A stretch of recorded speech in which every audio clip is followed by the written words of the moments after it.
કચ્છના લખપત અને અબડાસાના કાતિલ બીમારીએ અત્યાર સુધી 14 લોકોના ભોગ લીધા। લખપત અને અબડાસામાં વધુ 2 દર્દીઓના મોત નીપજ્યા। રાજ્યના નિષ્ણાંત તબીબોની ટીમ મૃત્યુનું કારણ જાણવાની તપાસ કરી રહી છે।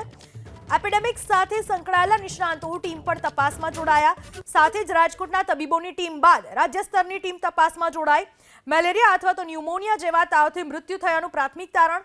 નિષ્ણાંત તબીબોની તપાસ બાદ મૃત્યુનું સાચું કારણ સામે આવશે। પ્રવક્તા મંત્રી ઋષિકેશ પટેલનું કહેવું છે કે ઝેરી મેલેરિયા ડેન્ગ્યુના કારણે મોત થયાની હાલ પ્રાથમિક વિગતો મળી છે।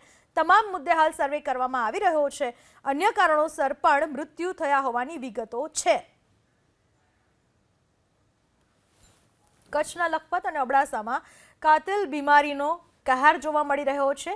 શંકાસ્પદ તાવના કારણે વધુ 2 દર્દીઓએ જીવ ગુમાવ્યા છે। હાલમાં 48 લોકો સારવાર હેઠળ છે। આરોગ્ય વિભાગની ટીમ કચ્છમાં પહોંચી છે। સર્વેલન્સ હાથ ધરવામાં આવ્યું છે। તપાસ કરવામાં આવી રહી છે।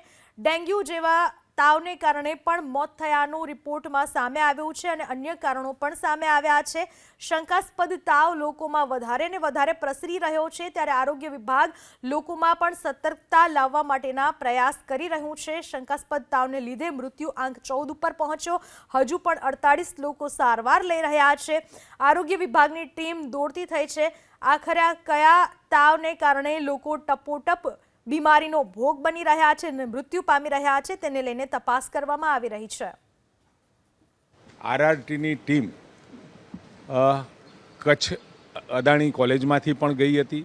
સાથે અમારી ઈએમઓ અને ત્યાં સ્થાનિક ટીમ આરોગ્ય વિભાગની પણ પહોંચી અને એનું સર્વેલન્સ અને કેટલા લોકો બીમાર છે અને કેટલા લોકોમાં નાના મોટા તાવના અથવા તો બીજા પ્રકારના રોગો દેખા દઈ રહ્યા છે એનું સર્વેલન્સ પણ કર્યું। સાથે રાજકોટથી પણ ત્યાં ટીમ આવી હતી, જેમાં નિષ્ણાતોની ટીમો ત્યાં પહોંચી હતી અને ત્યાં જઈ અને તમામ જે 11 જેટલા આવા દર્દીઓ મળ્યા એમાંથી